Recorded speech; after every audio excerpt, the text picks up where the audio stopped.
The Castle and the Scroll, Part 3. 4 years passed quickly in Greystone. I continued to grow in my knowledge of blacksmithing and enjoyed working with William. I did, bit by bit, get out more into society of Greystone. The people were kind. I was coming to the age when young men start thinking of marriage. William encouraged me in this end, but I felt hardened to it, for I knew that my true love had left the planet many years earlier. I did hope to find another, but the thought still brought pain to my heart. One evening, while William and I were closing up the shop, he encouraged me. "Caleb, you don't want to end up all alone like me. My wife died many years ago, and we never had any children. Now look at me. I have you, for which I am thankful, but that was luck. Find yourself a good woman. You know the trade of blacksmithing, now to a point where you could easily provide for a family." "You might be right, William," I said, "but for me, such a woman would have to be something pretty special." "You're being selfish," William said. "You're protecting your heart against pain, to the point where you're going to push good people away. You have to trust that there's a greater plan out there for you." "Ha!" I replied. "You're beginning to sound like Justin." "And what's wrong with that?" asked William. "Justin is a man unafraid of the future. He has a real and true hope. He sees that there is someone in control of all of this. What if he's right? What if, even though things seem crazy to us, that there really is someone in control? What if this is all part of his plan, part of his story?"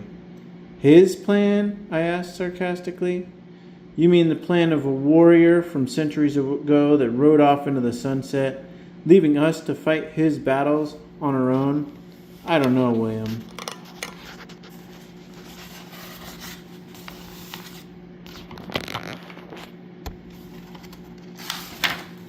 "Well," he said humbly, "I suppose that one day we will all know the truth. I hope, though, that we turn out on the right side. We only have one life after all. There is no rough draft. We have one life, pressed over the forming fires of this world to be shaped into a certain kind of person. I hope we end up being a tool or weapon useful to our Maker." I had no reply. "Get yourself to bed, Caleb. I'll finish up here." I did as I was told, and was soon lying in my bed. As I lay there, I wondered about William's words. Was there someone in control of life and its circumstances? Or was everything chaos and chance? It was obvious to me that the world was full of order. Olive seeds made olive trees, and when the shepherdess bred her flock, she ended up with the sheep. The stars were always in the same place, and the sun and moon followed their cycles. There was much order, but also much chaos. Order in what had been made, but chaos in the lives of people. As I was thinking through these things, I began to hear raised voices in the distance. Likely a celebration of some kind, I thought. But then I noticed that the cries were filled with fear and seemed to be multiplying. Something was happening. I got out of bed and looked out of my window.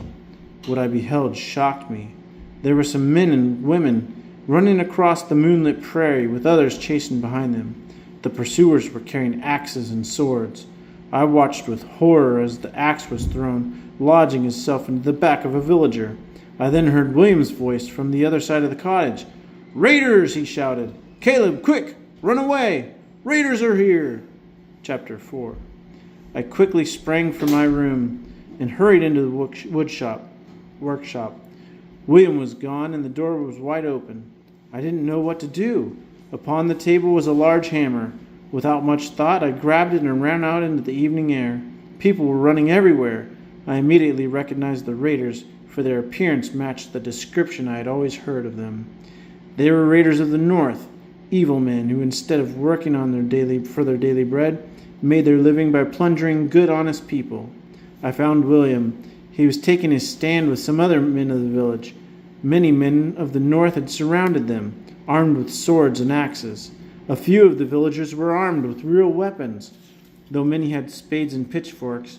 I quickly ran toward them, and hitting an unsuspecting raider in the head, I came beside my fellow citizens. "Foolish lad!" William yelled amidst the carnage. "I told you to run!" Cries and mayhem were everywhere, and fires were beginning to spread. I stood my ground next to William and the others as we fought off the raiders. The man across from me thrust a spear at me. I grabbed it and came down on him with my hammer. The blow seemed to shock the raiders, and they quickly ran in different directions.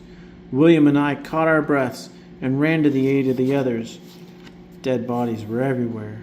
Not far away, 2 raiders were attempting to break into the front door of the home of Joanna, the widow who Justin often assisted in the feeding of her family. I could hear the cries of Joanna and her 5 children from within the cottage. "Come!" William said to me, and we ran to their aid. The 2 raiders saw us coming and prepared for the encounter. William was a very large man and simply threw himself onto one of the men, knocking him out upon the outer wall of the house. The other came at me with a spear. I dodged the first blow and was able to strike the man on his side, knocking him down. I then looked back towards William. His opponent had now regained his footing and was violently swinging his sword upon William's staff. I struck the man on his head, sending him to the ground, never to rise again. William got up with an expression of gratitude in his face.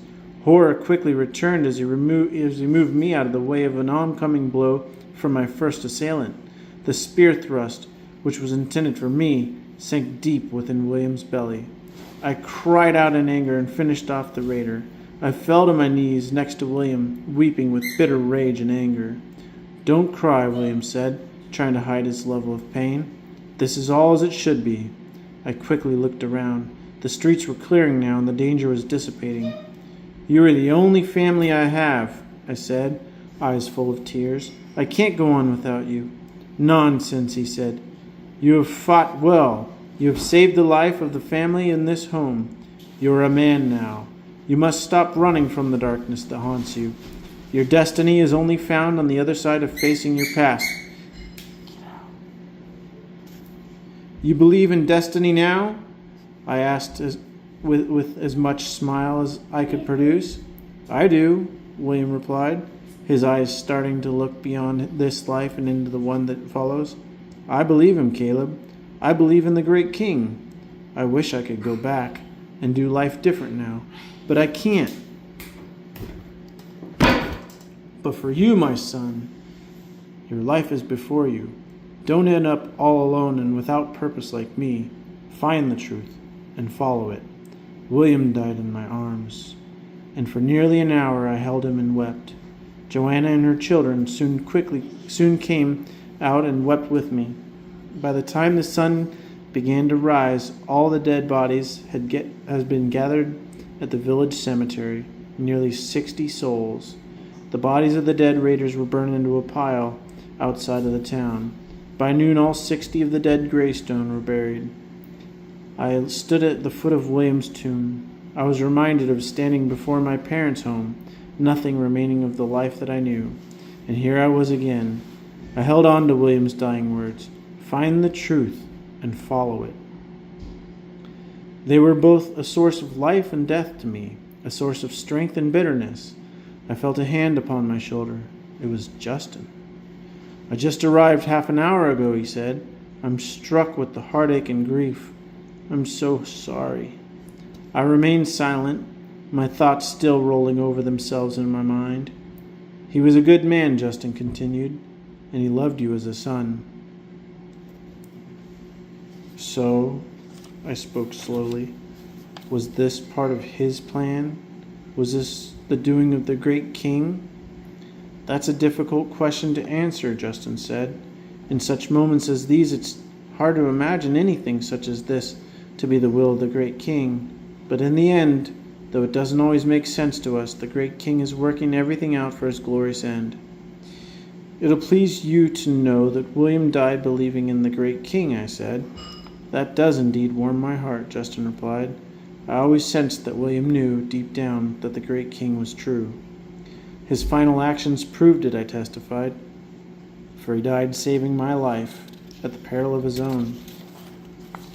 "Not only did he save your life," Justin said, "but together the two of you saved the lives of Joanna and her children. I am forever grateful for your service to them. According to the scroll, William died with honor. It was a glorious death." "Yes," I agreed. "I suppose it was. William believed in you, Caleb, and he has left you a good life here. His home and shop and tools are all here, for you. You can live on in peace and security. It would seem so, I said plainly, but I think not. What do you mean? Justin asked, his voice filled with concern. I turned and looked him in the eyes.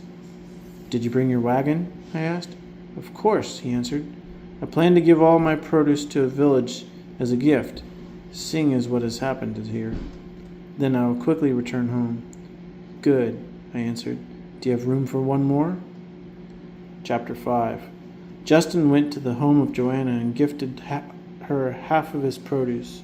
The rest he gave to the castle of Greystone. Fortunately, this left the wagon empty, leaving plenty of room for me to load up all the blacksmithing tools that I would need to make a living elsewhere. Although my heart continued to grieve for William, I knew that what I was doing would please him. By mid-afternoon, Justin and I were on our way. Justin informed me that we wouldn't reach the borders of Ravenhill until late into the night.